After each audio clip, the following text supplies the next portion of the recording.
Because you too It's where the poo fits.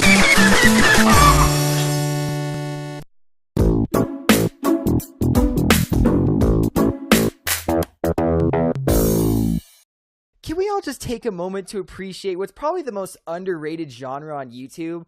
What, did you think it was animation?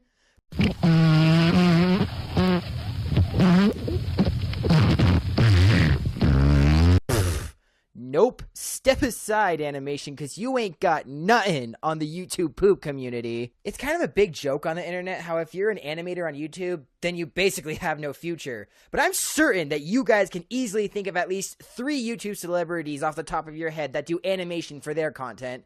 On the other hand, the most popular YouTube pooper... YouTube poop maker... The most popular YouTube pooper has about 200k subs. I only know of 2 people actually who make YouTube poops who have over 100k subscribers. But seriously, why is that the way it is? Reactigator. It's because YouTube poops are nothing but mindless videos where you take footage from something that someone else already made and added a bunch of mindless references or memes to it, or perhaps do some dumb edits like reverse the footage or slow it down or repeat it a lot. There is no artistic value to a YouTube poop. wrong, sir. Wrong. You know nothing. You lose. Good day, sir. YouTube poops are like all other types of content on YouTube. There are right ways to make it, and there are wrong ways to make it. Also, like other types of content on YouTube, there are way more people who don't know what they're doing with their videos than people who do. So I'd like to share with everyone what I love about YouTube poops and give you all Reactigator's guide to making a good YouTube poop. To start this off, I wanted to share a little bit of a story. I found this one YouTube poop on Majora's Mask a long time ago. I don't remember what it was called, nor am I going to look it up because, quite frankly, it was the most boring YouTube poop I've ever sat through. It was just constant playing the footage, slowing it down, reversing it, maybe mirror it once in a while. At one point, they played the Woody Woodpecker laugh, and I was so thrown off because they actually did something different.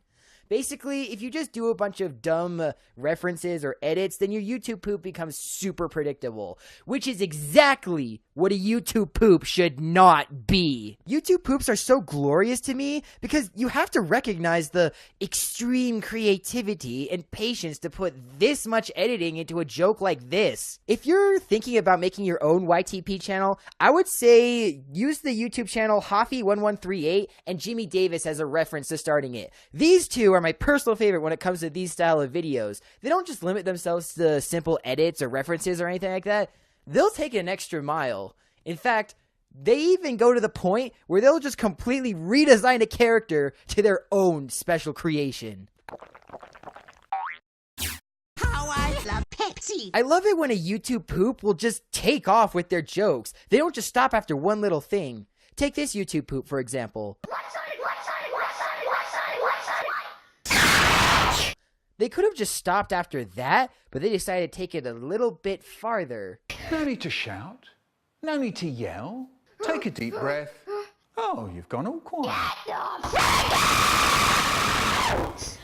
See? It's amazing! Just keep going with it. Take your joke and run! But remember, not to take the joke too far, because then it'll basically be just like when you're doing a bunch of random edits. Remember, there's power in simplicity. I also really love the titles these people come up with.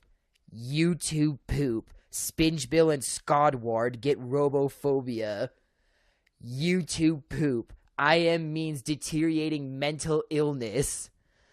YouTube poop. Peppa Pig experiences a substantial trip into the 5th dimension. Ooh, I want to try one. YouTube poop. Georgie commits mass genocide. It was my twin sister who really wanted a pet hamster and bugged my mom to get one. And my mom just hated us, so she bought a little black hamster named Squeaks. And on his birthday, happy birthday to you. Yay!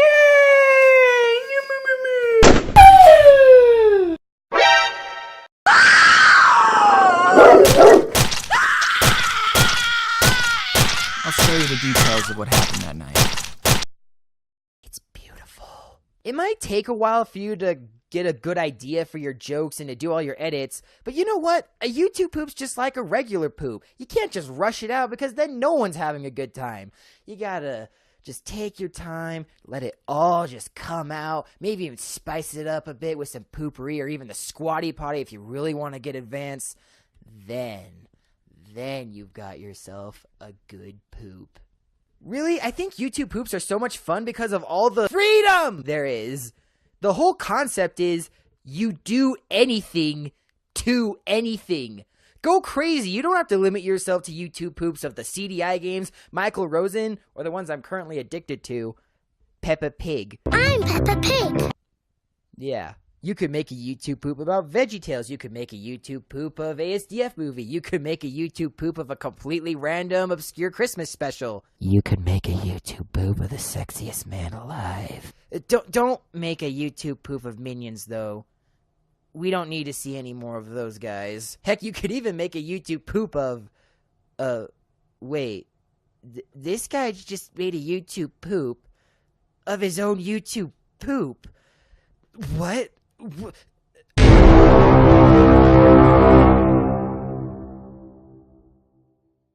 What if someone makes a YouTube poop of this video, then someone makes a YouTube poop of that video, and then someone else makes a YouTube... Stop! Okay, fine, man. Jeez.